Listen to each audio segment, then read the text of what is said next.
சுஜாதா அவர்கள் எழுதிய அப்சரா ஒரு கிரைம் த்ரில்லர் நாவல். சஸ்பென்ஸ் நிறைந்த ஒரு ஸ்டோரி. அதனுடைய இறுதி பகுதிக்கு வந்துட்டோம். யாரு அப்படிங்கிறத கெஸ் பண்ணிட்டீங்களா? கொலையாளி கொலை பண்றது எல்லாமே கிளியரா கதையில சொல்லிட்டே இருக்காங்க. ஆனா அவனுடைய பேர் கூட சொல்லல. ஸோ எண்டுல தான் தெரியுமோ. ஆனா ரீசன், ஸோ கொலைக்கு பின்னாடி இருக்கக்கூடிய அந்த காரணம் என்ன அப்படிங்கிறது தெரியல. ஆனா நாம எதிர்பார்க்கறதுக்கு எல்லாமே ஆப்போசிட்டா வேற மாதிரியான கதை முடிய போகுது. ஸோ ஆர்வமா இருக்கீங்களா? நானும் ரொம்ப ரொம்ப ஆர்வத்தோட இந்த கதையும் படிச்சு முடிச்சேன். நாம் எதிர்பார்க்காத ஒரு முடிவு, வேற ஒரு பாயிண்ட் ஆஃப் வியூல ஒரு கண்ணோட்டத்துல இந்த கதைய வந்து சுஜாதா அவர்கள் முடிச்சிருக்காங்க. ரைட். இதுக்கு மேல சொல்ல வேண்டாம். சஸ்பென்ஸ் உடைஞ்சிரும். ஓகே, கேட்கலாம். பகுதி 4 மற்றும் இறுதி பகுதி. என்னம்மா பண்ண சொல்றீங்க? கதாநாயகி இல்லாம தோழிங்கள மட்டும் படம் எடுப்பாங்களா? என்று அவர் அழுத்துக் கொண்டார் சரசுவிடம். அதில்லையா, நான் சொல்றது அவங்க வர்றாங்களா இல்லையா? யாருக்குமா தெரியும்? வருவாங்க வருவாங்க. இன்னும் கொஞ்சம் வெயிட் பண்ணி பார்க்கலாம். அங்கேயே எங்காவது மர நிழல்ல இருங்க. நான் கூப்பிடுறேன். சரி, காபி சாப்பிட்டீங்களா? இல்லையா, வந்ததுல இருந்து ஒரு வாய் கூட ஊத்திக்கல. நேரா போங்க. யூனிட் கிட்ட வேணுகோபால்னு ஒருத்தர் இருப்பாரு. அவரு சில்லறை தருவாரு. ஏண்டா துரை, இவங்களுக்கெல்லாம் காஃபி கொடுக்க கூடாது? மெதுவாக நடந்து வந்தாள். கோட்டை வாசல் அருகில் இளநீர் விற்றுக் கொண்டிருந்தார்கள். குரங்குகள் தம் குழந்தைகளுக்கு பேன் பார்த்து கொண்டிருந்தன.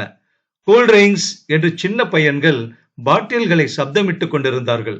மலை உச்சியில் காற்று திடீரென்று கோபம், திடீர் சாந்தம் என்று உறவாடியது. சுல்தான் கோட்டைக்குள் படம் எடுத்துக் கொண்டிருந்தார்கள். அவுடர் யூனிட் பெரிய பெரிய தகர கண்ணாடிகள். டான்ஸ் மாஸ்டர் காலை தூக்கி தூக்கி நடக்க, அருகில் அந்த பெண் அதே மாதிரி நடந்து பழக. இவங்க தானே ஹீரோயின்? இல்ல, இவங்க செகண்ட் ஹீரோயின். இவ பணக்கார பொண்ணு.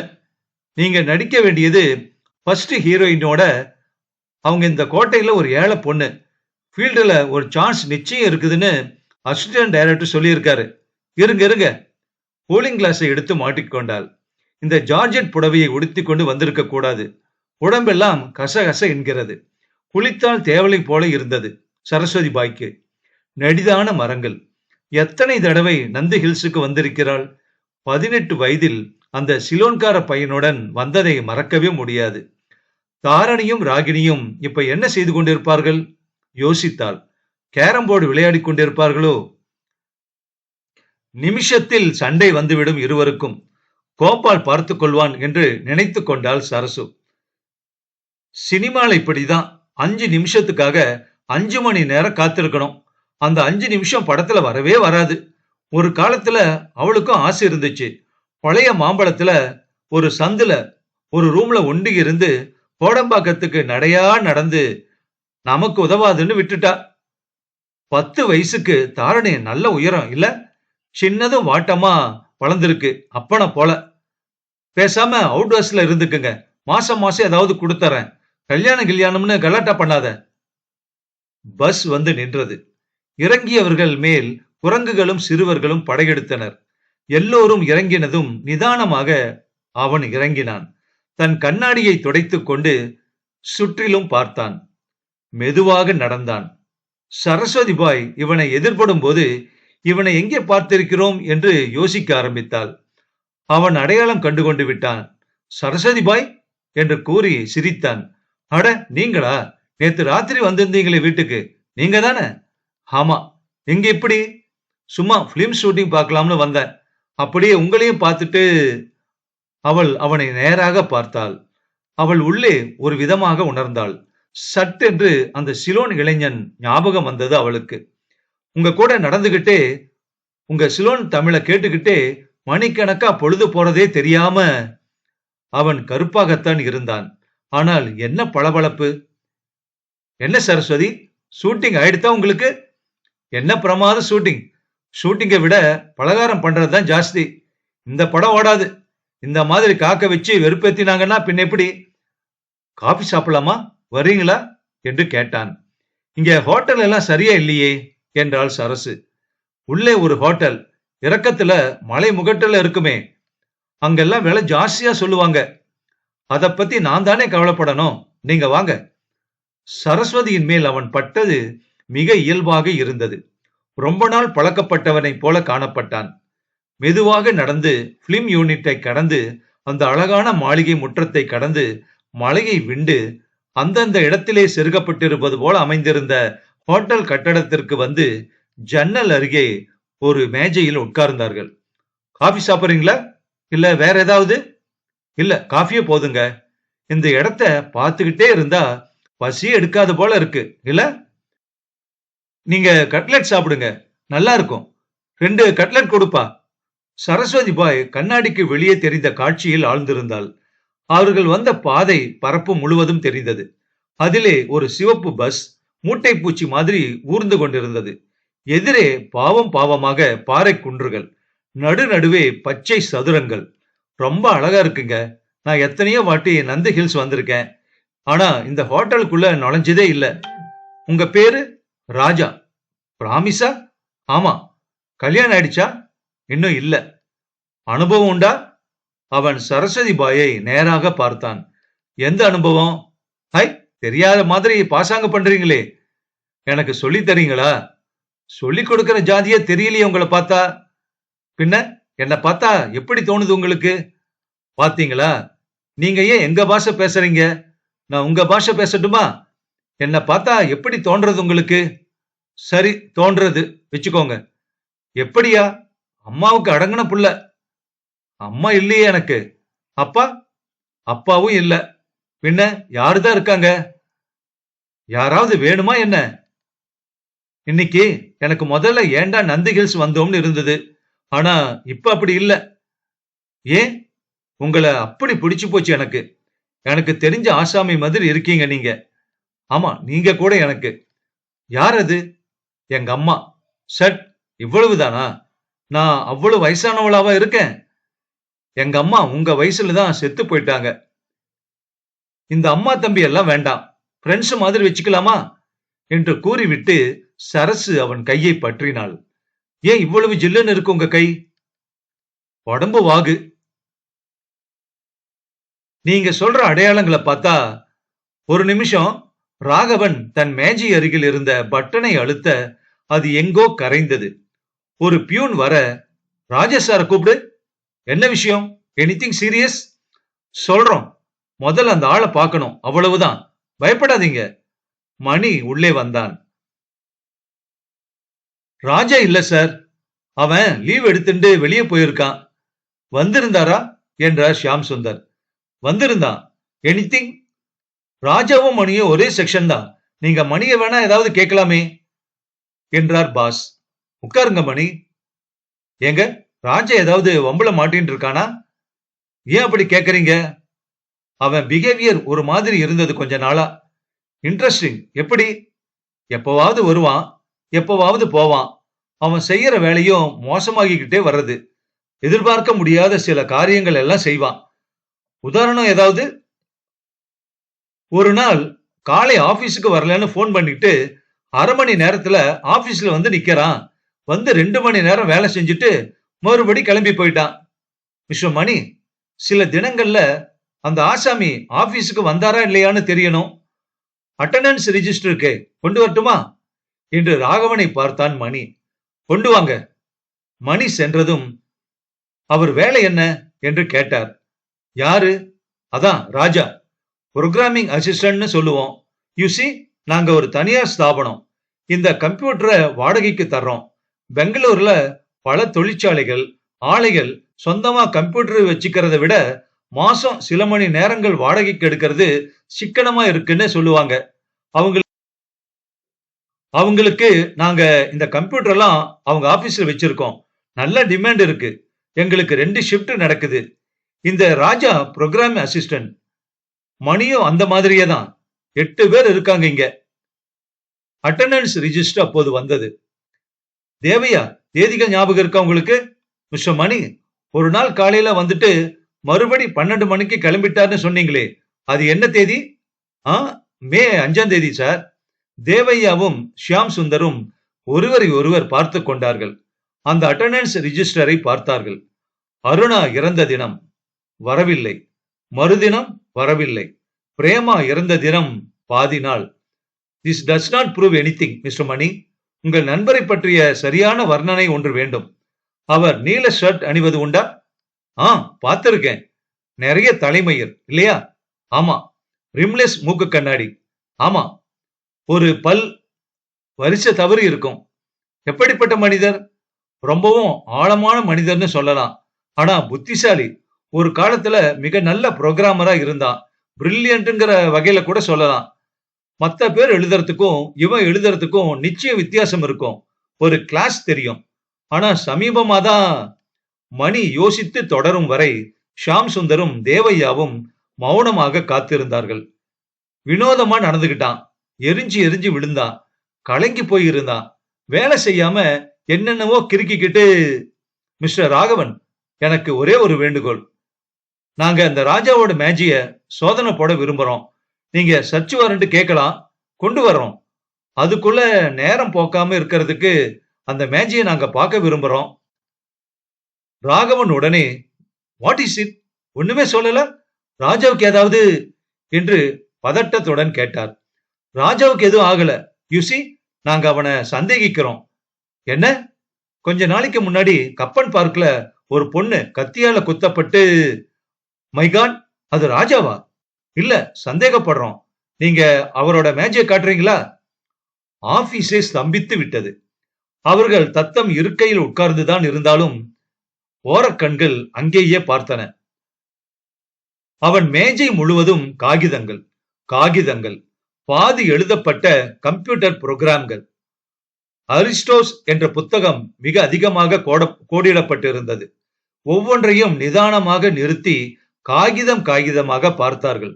மேஜை மேல் இருந்த நாட்குறிப்பு கேலண்டரை பார்த்தார்கள். டைரியை பார்த்தார்கள். 2வது டிராயரில் அந்த அகண்ட காகிதம் கிடைத்தது. ப்ராஜெக்ட் அப்சரா, புரோகிராமர் ராஜா. அப்புறம் புரோகிராமின் சங்கேத பாஷையிலே வரி வரியாக, மிஸ்டர் மணி, இத பாருங்க. இது என்ன? உங்க ஆபீஸ் சம்பந்தமானதா? அதை பார்த்துவிட்டு மணி சொன்னான், அப்சரா? அப்படி ஒரு ப்ராஜெக்டும் எங்க கிட்ட இல்லையே என்று கூறினான். அப்ப என்னது? பார்த்தா ஒரு புரோகிராம் மாதிரி தெரியுது. சாரி, என்ன ஒரு பாமரனா எடுத்துக்கோங்க. புரோகிராம்னா என்ன? புரோகிராம்ங்கிறது கம்ப்யூட்டருக்கு வரிசையா கொடுக்க போற ஆணைகள். அதற்கு ஒரு பாஷை இருக்கு. அந்த புரோகிராம் கோபால் என்கிற பாஷையில எழுதப்பட்டிருக்கு. என்ன எழுதியிருக்கு? இந்த புரோகிராம் என்ன செய்யும்? பார்க்கணும் சார், கொஞ்ச நேரம் ஆகும். பரவாயில்ல, நாங்க காத்திருக்கோம். ஷியாம் சுந்தர் ஒரு சிகரெட்டை பற்ற வைத்துக் கொண்டு அதை தீர்க்கமாக உறிஞ்சினார். ஜன்னலுக்கு வெளியே தேவையா எட்டி பார்த்தார். சார் என்று ஷியாம் சுந்தரை கூப்பிட்டார். என்ன? போன வாரம் அங்க பாருங்க. ஜன்னலுக்கு எதிரே அப்சரா டீலர்ஸ் இன் ஆஸ்பெஸ்டாஸ் என்ற பெரிய போர்டு தெரிந்தது. இருக்கிற அப்சராக்களை எல்லாம் விசாரித்து பார்த்ததில் இந்த தெருவுக்கு வந்தோம். என்ன மிஸ்டர் மணி? இது ஒரு சின்ன புரோகிராம் தான். சென்சஸ் ஃபைலில் இருந்து 4 பெயர்கள் தோன்றியபடி எடுப்பதற்காக ஒரு புரோகிராம் எழுதியிருக்கிறான். பெயர்களில் முதல் எழுத்துக்களை மட்டும் கொடுத்திருக்கிறான். அ, இப்ஸ், ச, ரா. சொல்லுங்கள். அந்த முதல் எழுத்துக்களை கொண்டு பெங்களூர் ஜனத்தொகையின் சென்சஸ் ஃபைல் ஒன்று எங்களிடம் இருக்கிறது. அரசாங்கத்திற்காக நாங்கள் செய்யும் ஒரு வேலைக்காக அமைக்கப்பட்ட ஃபைல். அந்த ஃபைலில் இருந்து ரேண்டம் நம்பர் ஜெனரேஷன் என்கிற ஒரு முறையை உபயோகப்படுத்தி 4 பெயர்களை தேர்ந்தெடுத்திருக்கிறான். பெயர்கள் விலாசம், அந்த பெயர்கள் இருக்கிறதா? பார்க்கிறேன். புரோகிராம் ஒட்டின ரிசல்ட் இருக்குமே. இதோ. அருணா துரைசுவாமி, பிரேமா சிவ்தாசானி, சரஸ்வதி பாய், ராமண்ணா, அப்சரா. விலாசங்களும் இருக்கின்றனவா? ஆம், இருக்கு. சரஸ்வதி பாயின் விலாசம் என்ன? குயிக். பாயின் விலாசம் என்ன? Quick. 48A also tank road. Telephone எங்கே? தாரணி, வாசல்ல ஜீப் வந்திருக்கு என்றாள் ராகினி. உள்ளே வந்தவர், அம்மா இல்ல என்று கேட்டார். ஷூட்டிங் போயிருக்காங்க. நீங்க நெஜ போலீஸ்காரரா? வீட்டுல பெரியவங்க யாரும் இல்லையே பாப்பா? கோபால் இருக்குது. கூப்பிடு கோபால. அது குளிக்குது. சீக்கிரம் கூப்பிடு. அவசரம்னு சொல்லு. நீர்த்திவளிகள் ததும்ப கோபால் பதுங்கி கொண்டு வந்தான். ஏதாவது குடித்து விட்டு தப்பு கிப்பு செய்து விட்டோமா என்ன? 2 நாளாக ஷாப்பு கடைப்பக்கமும் போகவில்லையே. சரஸ்வதி எங்கங்க? அவங்க இல்லையே. ஏன் ஏதாவது எங்கேயே போயிருக்காங்க? நந்தி ஹில்ஸுக்கு, சினிமா ஷூட்டிங்க்கு. ஏன் என்ன தகராறு? சமீபத்துல யாராவது சின்ன பையன் இந்த சரஸ்வதி பாய தேடிக்கிட்டு வந்தானா? சின்ன பையனா? எத்தனை வயசு? 25 இருக்கலாம். கண்ணாடி போட்டுக்கிட்டு, ரிம்லெஸ் கண்ணாடி. அப்புறம் நிறைய தலைமயிர் இருக்கும். நேத்துக்கு வந்தாரே அங்கிள், அவர்தான் என்றாள் தாரணி. நேத்திக்கு வந்தாரங்க? ஆமா சார், அம்மாவை பார்க்க வந்தாரு. அவர்தான் சக்திவேல் ஆளுன்னு சொல்லிக்கிட்டு வந்தாரு. டிராமாவுக்கு கூப்பிட்டுக்கிட்டு, அப்புறம் இன்னைக்கு வேற சக்திவேல் ஆள் ஒருத்தன் வந்தான். நேத்திக்கு ஒருத்தரையும் அனுப்பலன்னு சொன்னான். எனக்கு கூட ஒரு சந்தேகம் இருந்துச்சு என்றான் கோபால் தயங்கியபடியே. அவங்க நந்தி ஹில்ஸ் இன்னைக்கு போக போறது அந்த ஆளுகிட்ட சொன்னாங்களா? எனக்கு தெரியல, நான் முதல்ல அங்க இல்லையே. சொன்னாங்க சார், நான் இருந்தேன் அங்க என்றாள் தாரணி. வெளியே ஜீப்பில் ரேடியோ கூப்பிட்டது. மெதுவாக அவர்கள் இருவரும் வளைந்த பாதையில் நடந்து கொண்டு வந்தார்கள். சரஸ்வதி பாய் சிரித்துக்கொண்டு உற்சாகமாக வர, உனக்கு என்ன வயசு இருக்கும்? 24 இல்ல 240, 2400. தமாசு என்று கூறிவிட்டு சிரித்தாள் சரஸ்வதி பாய். 24 வயசுல நீ எத்தனை கேர்ள்ஸ் பார்த்திருக்க சொல்லு? ஒரு ஸ்கூல் நிறைய பார்த்திருக்கேன். சிரித்து விட்டு, நான் ஸ்கூல் பொண்ண சொல்லல, வளர்ந்த பொண்ண. அருணா, ஏன்பா ஒரு மாதிரி ஆயிட்ட? என்ன திடீர்னு இப்படி? அவன் கையை பற்றி கொண்டாள். ஏன் உன் கை இப்படி நடுங்குது? என்னாச்சுப்பா? இங்க உட்காரலாமா என்றான் அவன். பாதை யூ வடிவத்தில் வளைகிற போது சுவரில் இருந்த இடைவெளியில் திப்பூஸ் டிராப் என்று எழுதியிருந்தது. அவன் இந்த இடுப்புயர கல் சுவரில் உட்கார்ந்தான். பின்பக்கம் மலை சரேல் என்று சரிந்து 2000 அடிக்கு கீழ் ஒரு மாடு புல் மேய்ந்து கொண்டிருந்தது. அப்பாடா, இன்னைக்கு நல்லா அலைஞ்சாச்சு. உன்னோடையே 3 மணி நேரம் சுத்தியாச்சு. வா, வந்து உட்கார்ந்துக்க. தலை சுத்துது நீயே. திப்பூஸ் டிராப் என்றான் அவன் மீண்டும். திப்பு சுல்தான் கதை ஒண்ணு சொல்லுவாங்க. பொண்டாட்டி வேற யாரையாவது மனசால நினைக்கிறாளான்னு தெரிஞ்சா கூட போதுமா, இங்க கொண்டாந்து கீழே தள்ளி விட்டுடுவானா. சுத்த கிராதக பைய. டஜன் கணக்கா பொண்டாட்டி வச்சிருந்தானா. ஒருத்தி கூட ஒருத்தனை பத்தி நினைக்க கூடாதான். என்ன நியாயம் இது பாரு. ராஜா ராஜா, இந்த காசு. போய் புவனேஸ்வரி கொட்டாயில போய் சினிமா பார்த்துட்டு வா. இந்த காசு போடா. சினிமாவுக்கு உற்சாகம் இல்லாமல் கிளம்பி மாசி வீதியில் திரும்பி கொஞ்ச நேரம் 100 மணி நேரம் சைக்கிள் விடுகிறவனை பார்த்து கொண்டிருந்து விட்டு, அப்படியே அவன் ஹேண்டில் பாரில் சாய்ந்து மிதக்க, பனியனை கழற்றி வேறு பனியன் போட்டுக்கொண்டு லைம் ஜூஸ் ஒரு டம்ளர் சாப்பிட்டு விட்டு, பார்த்த சினிமாவையே எத்தனை தடவை பார்ப்பது? வீட்டுக்கு போய் சைக்கிளை விடலாம்.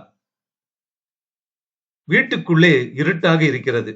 வாசல் கதவு தாளிட்டு இருக்கிறது. பின்பக்கம் ஏறி குதித்து வர வேண்டும். சைக்கிளை எடுத்து செல்ல, ரேலி பக்கம் செல்ல கூடத்தை கடக்கும் போது ஊஞ்சல் நடுங்கியது. தரையிலே பாய் போட்டிருக்கிறது. ஆனால் அப்பா இல்லை. இந்த சிகரெட்டை மட்டும் பிடிக்காதுங்க குமாரசாமி, எனக்கு கொமட்டின்று வர்றது. அப்படியே ஸ்தம்பித்து நின்று கொண்டிருக்கிறான். ஏ தம்பி, ஒரு கிளாஸ்ல மோர் கொண்டா. எதிரே அவள் உட்கார்ந்திருக்கிறாள். அவள்தான். கல் சுவர் மேல் உட்கார்ந்து கொண்டு கால்களை முன்னும் பின்னும் ஆட்டிக்கொண்டு, வா என்கிட்ட வந்து உட்கார்ந்துக்க என்றாள் சரஸ்வதி பாய். வா குமாரசாமி, வா வா, வாடா. ஆள் அரவம் இல்லை. கிரிச் கிரிச் என்று ஏதோ ஒரு காட்டு பறவைதான். வெகு தூரத்தில் ஜீப் ஒலி. கண்களில் மாலை மாலையாக கண்ணீருடன் ஓடி வந்து அவளை ஒரே தள்ளாக தள்ளிவிட்டான். சற்றும் எதிர்பாராத விதத்தில் பின்பக்கமாக விழுந்த சரஸ்வதி பாயின் கை ஆதி மனிதனுக்கு முன்பே நம் ரத்தத்தில் பதிந்திருக்கும் குரங்கு தன்மையின் மிச்சத்தில் உடனே அங்கு பிடித்து கொள்ள ஒரு கொழுக்கொம்பு தேடியது. செடி கிடைத்தது. ஏறக்குறைய 3 அடி குறுக்களவுள்ள பாறை ஒன்று சிதறி குதித்து குதித்து உற்சாகத்துடன் பூமி நோக்கி விழுந்து ரொம்ப நேரம் கழித்து கீழே சிதறியது. ஏதோ ஒரு காட்டு செடியின் தற்காலிக பலத்தில் 2000 அடி உயரத்தில் மலைச்சரிவில் தொங்கினாள் சரஸ்வதி.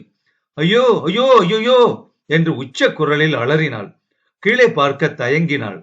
கைகளின் ரத்தம் கசிந்து கொண்டிருக்க, தாரணி, ராகினி, கோபாலு என்று அலறினாள். மேலே மிக பிரயத்தனத்துடன் பார்க்க, அவன் அந்த கருங்கல் சுவரின் மேலேயே நின்று கொண்டு அவளை நோக்கி, இன்னும் நீ விழலியா நீ? இன்னும் விழலியா நீ? குதிக்கிறேன், உன் மேல குதிக்க போறேன். 2 பேரும் சேர்ந்து ஏரோப்ளேன் மாதிரி பறக்க போகலாம். வா.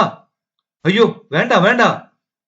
அவன் அப்படியே அவள் மேல் குதிக்க குனிய முரட்டு போலீஸ் கைகள் அவனை அலாக்காக பிடித்து வாங்கிக் கொண்டன. சரஸ்வதி பாய், அப்படியே இரு, ஒரே ஒரு நிமிஷம், 2 நிமிஷம், கயிறு கொண்டு வந்துடுறோம், பயப்படாத, கொஞ்சம் பல்ல கடிச்சுக்கிட்டு அப்படியே இரு என்றது போலீஸ். அந்த அறை இருட்டாக இருந்தது. ஒரே ஒரு நாற்காலியின் மேல் அவன் உட்கார்ந்து இருக்க மற்றவர்கள் இருட்டில் இருந்தார்கள். கமிஷனர் மேலே இருந்து பார்த்து கொண்டிருந்தார். ஐஜி இருந்தார். விளக்கணிங்க, விளக்கணிங்க பிளீஸ், தலைய வலிக்குது. ஏன் அவங்க 2 பேரையும் கொன்னேன்னு சொல்லிடு. ராஜா, ஏன் அந்த பொண்ணை தள்ளிவிட்ட? எனக்கு தலைவலி. ஏன் ராஜா, ஏன் கொன்ன? விளக்க அணிங்க. ஏன் கொன்ன? நான் கொல்லல, எல்லாமே எல்லாமே விபத்து தான். அருணாவை கத்தியால குத்தல நீ? குத்துன. ஏன் விபத்து? மூஞ்சில தண்ணி அடியா? இரு இரு. ஷாம் சுந்தர் மெதுவாக அவனிடம் சென்று, ராஜா, நீ நல்ல பையன் இல்ல? ஆமா, உண்மையை சொல்லிடு, விளக்கு அணைச்சிடலாம். ஏய், விளக்கு அணாடா. அவன் சொன்ன உடனே என்ன சொல்லணும்?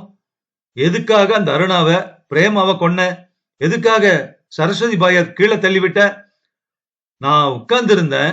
ராத்திரி ஆபீஸ்ல செகண்ட் ஷிப்ட்ல எதிர்த்தாப்புல நியான் சைன் அப்சரான்னு எழுதி இருந்தது. தலை வலிச்சுது. புரோகிராம் எழுதின.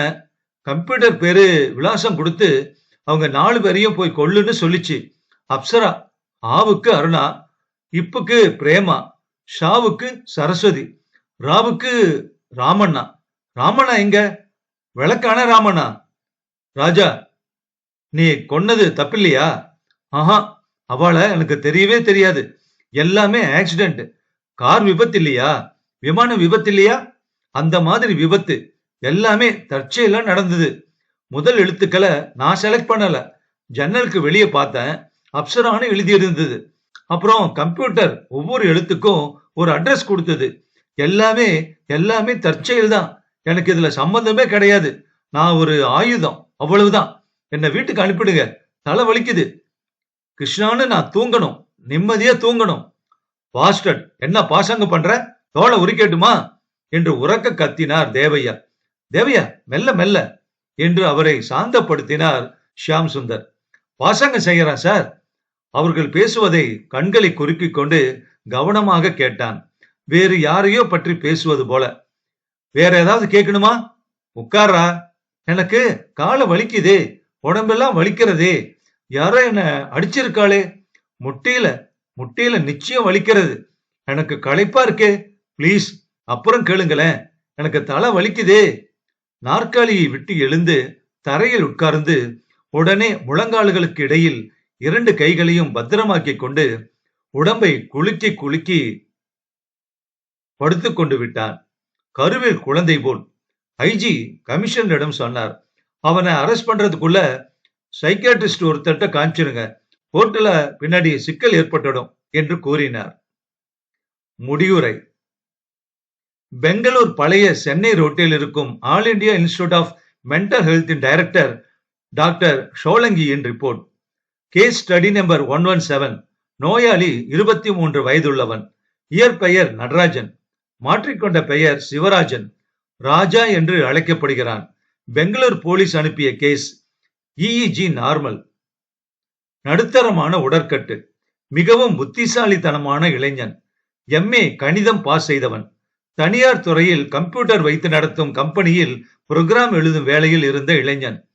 பேஷண்டுடன் பேசியதில் மிக தெளிவான கணங்களும் மிக குழப்பமான கணங்களும் மாறி மாறி ஏற்படுவதை கவனித்தேன். சில வருஷங்களாகவே அவனுக்கு மைக்ரேன் வகை தலைவலி இருந்திருக்கிறது.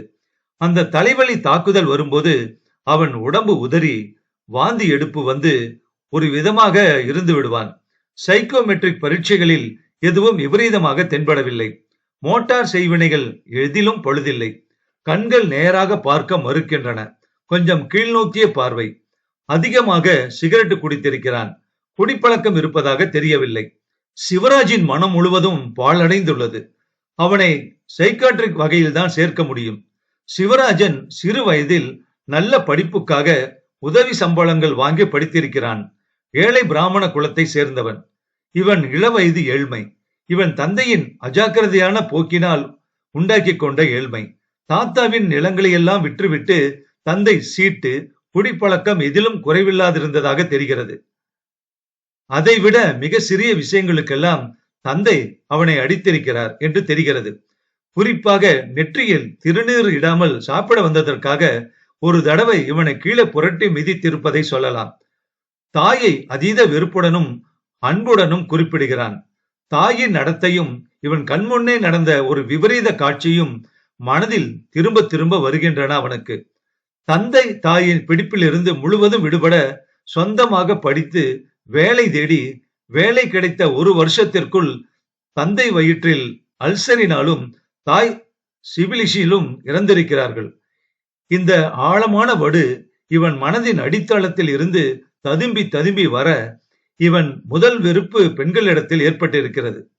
பெண்களிடம் வலுவற்ற தன்மையும் இருந்திருக்கிறது. மிகவும் கடுமையான கண்டிப்பான பிராமண சூழ்நிலையில் சிறு வயதில் வளர்ந்து மந்திரங்கள் கற்று ராமகிருஷ்ணரின் உபதேசங்கள் படித்து அந்த சூழ்நிலைக்கும் தாய் தந்தை இருவரின் முறைகேடான ஒழுக்கமற்ற நடத்தைக்கும் இருக்கும் முரண்பாட்டை அவன் சிறிய மனதில் சரி செய்து கொள்ள முடியவில்லை. இந்த முரண்பாடு இவன் குணாதிசயத்தின் ஆதார சுருதி. இவனை சகஸ்ரநாமம் சொல்லச் சொல்லிவிட்டு தந்தை வாசலில் சீட்டாடி கொண்டிருந்திருக்கிறார். தாய் வருவாய்க்காக வேற்று மனிதர்களுடன் உறவாடி இருக்கிறாள். இருவருமே மனதில் இழைத்த தீங்கு அந்த இருட்டில் புதைந்திருந்து பிற்காலத்தில் வெவ்வேறு வடிவங்களில் வெடித்திருக்கிறது. ஒரு விதத்தில் எதிர்ப்பு புத்திசாலித்தனம் கணக்கில், கம்ப்யூட்டர் புரோகிராம்களில் இது ஆரோக்கியமான தன்னை ஸ்திரப்படுத்திக் கொள்ளும் எதிர்ப்பு. மற்றொன்று எதிரானது, தாக்குவது, அழிப்பது, கொல்வது. அதன் உடல் சார்ந்த எதிர்ப்பு தலைவலி, நாசியா மனம் சார்ந்த எதிர்ப்பு. எண்ணங்கள், அந்த எண்ணங்களின் ஆக்கிரமிப்பில் சிவராஜனை ஒரு அதீதமான சைக்கோபாத் என்றுதான் சொல்ல வேண்டும். இந்த நிலையில் அவனுக்கு காரண காரியங்களின் தராதரங்கள் தெரிவதில்லை. பாவ புண்ணியங்கள் விளங்குவதில்லை. கொள்வதில் தனக்கு எதுவும் சம்பந்தமில்லை என்பதற்காகவே தன் ஆபீஸ் சீட்டின் எதிரே இருந்த அப்சரா என்ற பெயரை எடுத்துக்கொண்டு மிகவும் விஸ்தாரமாக கம்ப்யூட்டரில் ஒரு புரோகிராம் எழுதி அது தந்த பெயர்கள் உள்ள நபர்களை அணுகி அவர்களை ஒரு விதமான குற்ற உணர்ச்சியும் இல்லாமல் கொன்றிருக்கிறான். கொன்றது சரியா தப்பா என்பது கூட அவனுக்கு பிரச்சனையே இல்லை. அவன் மனம் அதை பொறுத்த வரையில் ஒரு வெட்ட வெளி. அவன் ஒரு சைக்கோபத். The psychology is a social aggressive, highly impulsive person who feels little or on guilt and is unable to form bonds of affection with other human beings என்று மக்கார்ட் சொன்னது இங்கு நினைவு கூறத்தக்கது. சிவராஜன் மைக்ரோபத் மட்டுமல்ல, காரண காரியங்களையும் செயல்களின் தராதரங்களையும் பாகுபடுத்த முடியாத நிலையில் ஏறக்குறைய மிருக நிலையில் இருக்கிறான். அவனை உடனே இன்ஸ்டிடியூட்டில் சேர்க்க வேண்டும் என்று நான் சிபாரிசு செய்கிறேன். இவனை கோர்ட்டில் அழைத்துச் சென்று கூண்டில் அடைத்து குற்றம் சாட்டி வழக்கு நடத்தி தண்டனை கொடுத்து சிறையில் அடைப்பதிலோ அல்லது தூக்கில் தொங்க விடுவதிலோ சமூகத்தின் எந்தவித காரணமும் எந்த விதத்திலும் முன்னேறுவதில்லை. இது என் அபிப்பிராயம். இப்படிக்கு நான்சென்ஸ் என்றார் கமிஷனர். நீங்க எப்படி வேணும்னாலும் என்ன வேணும்னாலும் செய்யுங்க. என்ன ரிப்போர்ட் கேட்டீங்க, நான் தந்திருக்கேன் என்றார் அவர். யூ மீன் இவனை ஜெயில இருந்து வெளியே விட்டு உங்க ஆஸ்பத்திரிக்கு அனுப்பணும்னு சொல்றீங்க இல்ல? ஆமா. எதுக்கு? மனித மனத்தை பத்தி இன்னும் தெரிஞ்சுக்க. இவன் கொன்ன 2 பெண்கள், இவன் செய்த குற்றங்கள், இதுக்கெல்லாம் பதில் சொல்றது யாரு? மிஸ்டர் கமிஷனர், இந்த கொலைகள் 17 வருஷங்களுக்கு முன்னாலேயே செய்யப்பட்டு விட்டன. நடராஜன் 6 வயதில் இருக்கும்போது கட்டிலில் படுத்திருந்த குழந்தையை எழுப்பி அவனை கீழே படுத்துக்கொள்ள சொல்லிவிட்டு அவன் தூங்கினானா என்பது பற்றி கூட கவலைப்படாமல் வந்தவனுக்கு பசி தீர்த்த அந்த காட்சி அவன் உள்மனதில் ஆழமாக பதிந்ததே. அப்போதே இந்த கொலைகள் செய்யப்பட்டு விட்டன. இதுதான் என் ரிப்போர்ட். வேண்டுமானால் எடுத்துக்கொள்ளுங்கள், இல்லை வேறு யாரிடமாவது கேட்டுக்கொள்ளுங்கள்.